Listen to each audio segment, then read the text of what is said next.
Live from the Hilton at Bonnet Creek, Orlando, Florida, extracting the signal from the noise, it's theCUBE, covering Vision 2015.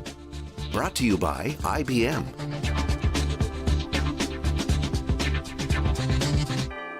Welcome back to IBM Vision, everybody. This is Dave Vellante with my co-host Sam Kahane. This is theCUBE. We're here live in Orlando. Ben Casnocha is here, noted author, entrepreneur, thinker. Ben, welcome to theCUBE. Thanks so much for coming on. Thanks for having me. Coming off the keynote this morning, you challenged the audience to actually think about themselves as entrepreneurs. You laid out a bunch of adjectives, all the things that we want to be associated with: agile, innovative, entrepreneurial, and it was very inspiring. So thanks for that. And what's your overall message?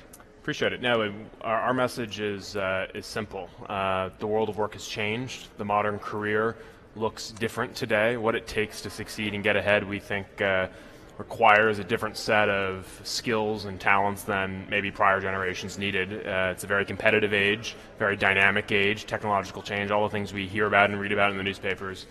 So we believe that the best way to adapt yourself, the best way to survive and thrive amidst all these challenges, is to study what entrepreneurs do when creating amazing businesses. Because when you create a business, you do so in conditions of great uncertainty, lots of change, lots of competition.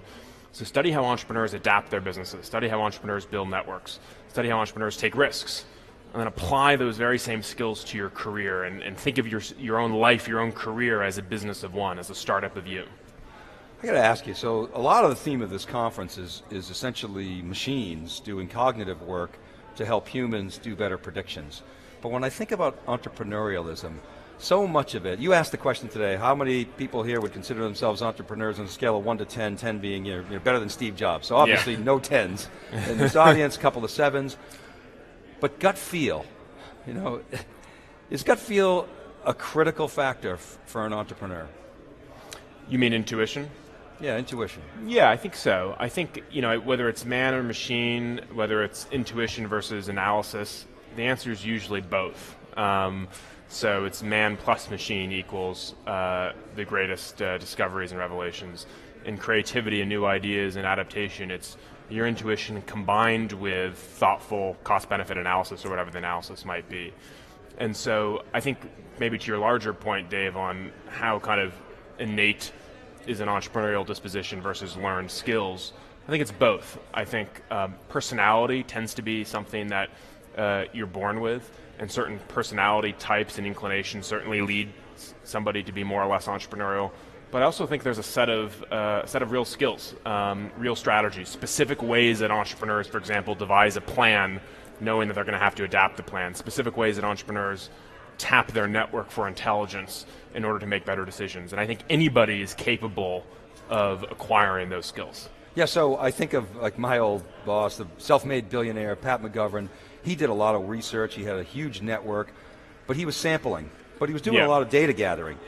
So what's changed today? Is it just more data, this sort of, you don't have to do these little bits of sampling, or is that kind of sampling still critical and you're complementing that with massive injections of data? Well, one of the things we say in the book, The Startup of You, is that we live in a networked age, and we talk about the concept of network literacy. So, one of the ways we think about the word literacy is how the meaning of that word has evolved. So it used to be that literacy meant you know how to read and write, right? It was are you fluid in a language to read and write?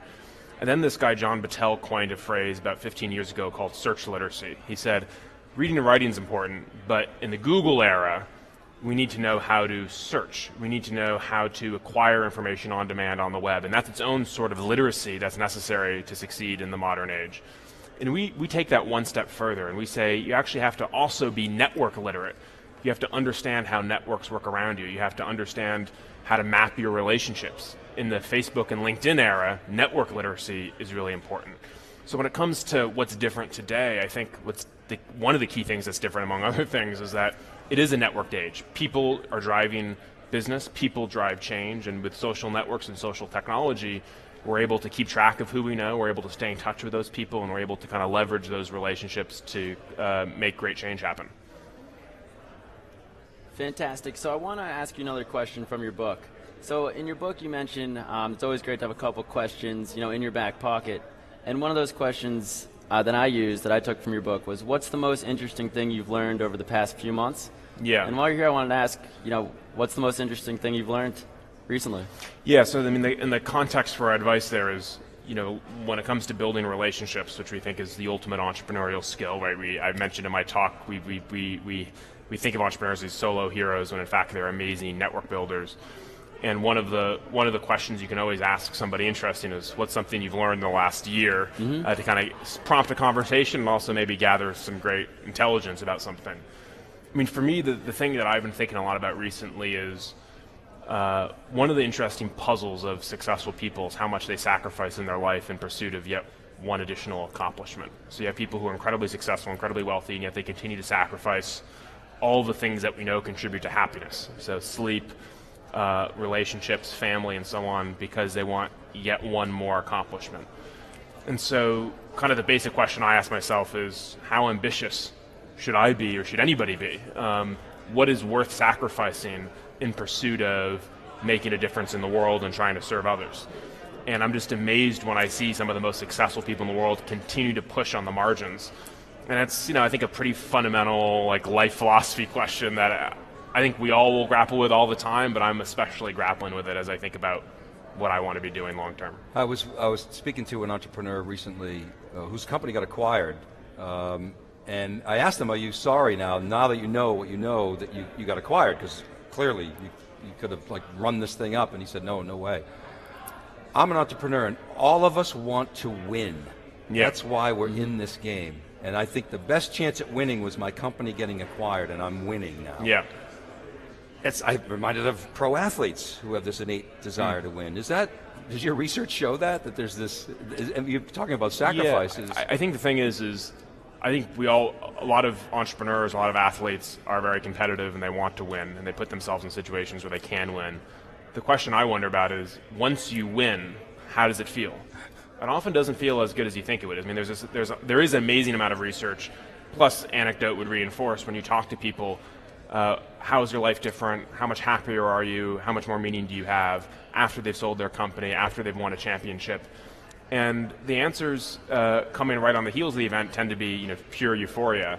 But 6 months, 12 months, 18 months later, it's kind of back to how it was before. And that's why this theme of never enough. It's like you need one more accomplishment, one more success. Oh, I'll be happier if I just have $1 more million in the bank.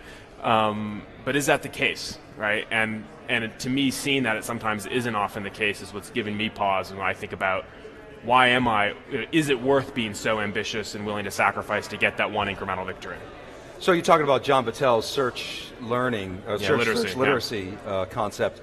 The most interesting thing I learned in the last month or so was that I didn't realize that the greatest chess player in the world was not a computer. It's actually a combination of computers and human teams. Yeah. Gary Kasparov formed these teams, and so it dawns on me that the creativity of humans complementing machines has quite potential for entrepreneurs. And then you talked about reading, writing, the 3 R's, reading, writing, arithmetic. Are we teaching our students the right things? Do we need to do math in our heads? Do we need to do formal writing? Or do we need to focus more on creativity and combining ideas? I think certainly more on creativity. I think the broader question to ask is, do we need to put our faith in the formal schooling system, or can we simply teach either at home or perhaps at school or in church or whatever the institutions are, a kind of instinct for self-learning and permanent growth? Because a lot of times when we think about how to make the world a better place or shape a population, we go to, how do we reform the school system? To me, it's like someone's in K-12, then maybe higher ed, and then they're 21 or 22 years old, and they've got 70 years ahead of them when they actually need to continue to learn. People that think that, now whatever I've done in school is all I need to know, they're setting themselves up for failure. So to me, the really interesting question is not what do we have in the curriculum, but how do we inculcate an instinct for lifelong learning so that when the world changes, when it's no longer network literacy, it's the next thing, they're ready to succeed. So are entrepreneurs inherently autodidactic? Are they can they teach themselves? Is that a trait that you see? I think there's an inclination. I also think it's an instinct that you can learn, in a sense, sometimes by necessity, kind of throwing yourself into the deep end. I think people that will take a risk and realize, oh my God, I'm dead unless I learn this new skill, unless I meet this person. that tends to be a pretty quick way to force yourself to do something. So I think entrepreneurial people recognize they need to always be learning, and they find it within themselves, or they partner with people who can help them learn whatever it is they need to know in order to get ahead. So when you talk about continued learning, how do you personally, do you read books? Do you go on the internet? What is your personal source for new information? Well, everyone's different in this. So we all learn differently, process information differently. I tend to be a huge consumer of written content. For example, one of the reasons I never enjoyed school was, like, if you say, like, shut up and sit in the back of the class and just listen to people talk at you all day, I'm like, that's prison. I'm not learning very much. I have no autonomy. And so even going to conferences, I hate listening to speakers speak for the most part because I just don't learn that way. To me, far more efficient and effective to read a book, take notes, and then write about it. It's like the process of reading, the process of writing. So I'll read books and then I'll write reviews of the book, or I'll read books and then write notes about the book. And that's how I learn and process. I think the interesting question is, like, there's some knowledge that we can acquire that's kind of, like, I'm reading the Robert Caro LBJ biography series right now, and it's like kind of fascinating, history of a time in American history and a portrait of someone who was incredibly ambitious and sacrificed an awful lot to reach the peak of power. That's, like, to me, useful knowledge to have.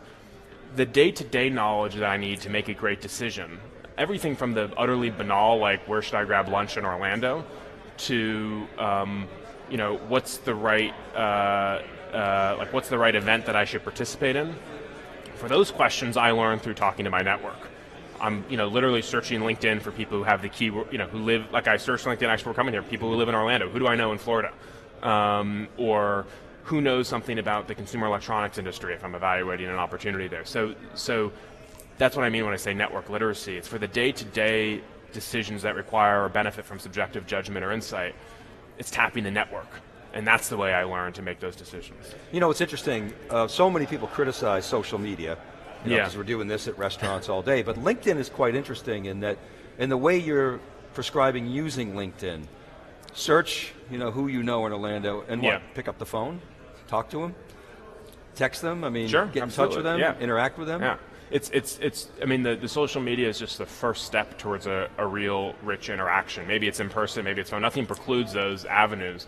The thing is, it's hard to remember who do you know and what do they know. And so all we're doing is just kind of making that more accessible to every person in the world. Right. You go to LinkedIn and say, this person's the first connection.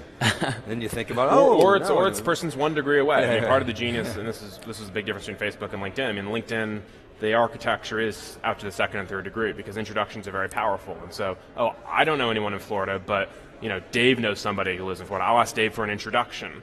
And the notion that with an introduction you can access almost anybody in the world with any set of expertise is very, very powerful. Well, on theCUBE, I've interviewed 6,000 people in the last 5 years, so I can't remember everybody I've met on LinkedIn. But I want to ask you about positive attitude.